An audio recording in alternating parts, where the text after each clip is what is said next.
Hi friends, இன்றைக்கி நம்ம பார்க்கக்கூடிய ரெசிபி கேப்சிகம் ரைஸ். இது நீங்கள் ஏதாவது ஒரு ஃப்ரை, அதாவது கோபி ஃப்ரை, சிக்கன் ஃப்ரை இதெல்லாம் வச்சு லஞ்ச் பாக்ஸ்க்கு கொடுத்து அனுப்பலாம்.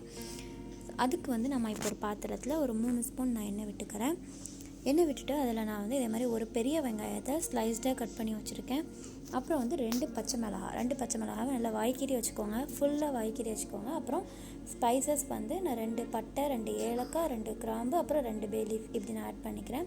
இதில் உள்ள காரம் அப்படின்னு பார்த்தீங்கன்னா பச்சை மிளகாய் மட்டும்தாங்க. இது கேப்சிகம் புலாவ் மாதிரி இருக்கும். அண்ட் நீங்கள் புலாவ் அப்படின்னாலே உங்களுக்கு ஒயிட் கலர் வேணும் அப்படின்னா நான் இதில் கொஞ்சம் மசாலா ஆட் பண்ணியிருப்பேன். தட் மீன் கொஞ்சம் வத்தப்பொடிலாம் ஆட் பண்ணியிருப்பேன். அதை நீங்கள் அப்படியே ஸ்கிப் பண்ணிக்கலாம். இந்த பச்சை மிளகாவோட காரம் மட்டுமே வச்சு கூட நீங்கள் இந்த புலாவ் பண்ணலாம். ஸோ இப்போ நான் பச்சை மிளகாய் எண்ணெயிலே போட்டு தாளிக்கிறேன். உங்களுக்கு அதில் நல்லா ஸ்பைசி இறங்கும்.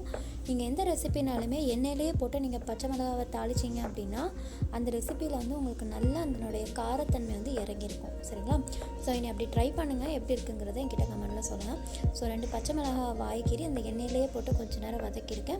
இப்போ நான் இதில் ஆனியன் சேர்க்க போகிறேன். ஸோ ரொம்ப ஸ்லைஸ்டாக கட் பண்ணி வச்சுக்கோங்க, நல்லாயிருக்கும். அந்த ஃப்ளேவர் நல்லா வதக்கிக்கோங்க. அந்த வெங்காயத்தை உப்பு சேர்த்து வதக்கிறனால வதக்கிக்கோங்க. அதில்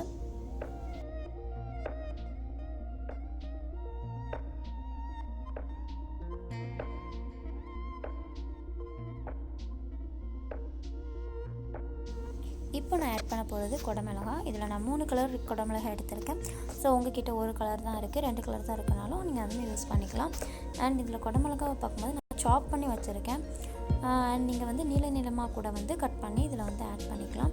அண்ட் இதுக்கு தேவையான நீங்கள் உப்பு வேணும் அப்படின்னாலும் இதிலே ஆட் பண்ணிக்கோங்க. அண்ட் குடமிளகா வேகிறதுக்கு பார்த்தீங்கன்னா only 5 to 8 minutes enough. And நீங்கள் தண்ணி சேர்க்க தேவையில்லை. ஏன்னா அதிலே கொஞ்சம் தண்ணி ஊறும். சப்போஸ் உங்களுக்கு தண்ணி சேர்க்கணும் அப்படின்னு ஆசைப்பட்டீங்கன்னா தண்ணியை லைட்டாக தெளித்து விட்டுக்கோங்க, அதுவே உங்களுக்கு போதும். இப்போ நம்ம எல்லா மசாலாவையும் இதில் ஆட் பண்ண போகிறோம்.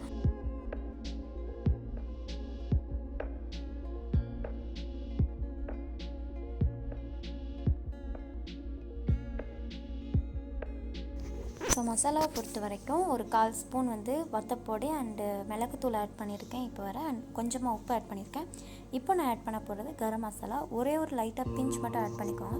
ஏன்னா நம்ம நிறைய ஸ்பைசஸ் ஆட் பண்ணியிருக்கோம் ஏற்கனவே. ஸோ கொஞ்சம் ஒரு பிஞ்ச் மட்டும் நான் ஆட் பண்ணியிருக்கேன்.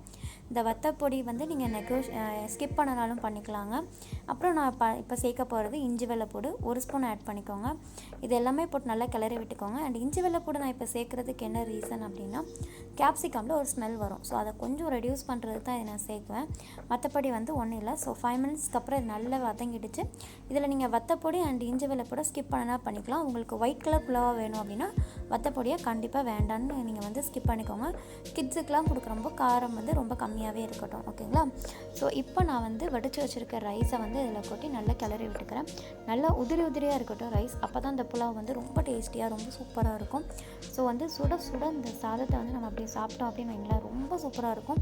இந்த ரெசிபியை நீங்கள் லஞ்சுக்கு செய்யலாம், டின்னருக்கு செஞ்சு வைக்கலாம். ஏதாவது ஒரு ஃப்ரையோட, தட் மீன் ஒரு சிக்கன் ஃப்ரையோ, கோபி ஃப்ரையோ, மஷ்ரூம் ஃப்ரை கூட, இந்த மாதிரி எந்த ஃப்ரை கூடனாலுமே இது எடுக்க ரொம்ப சூப்பராக இருக்கும்.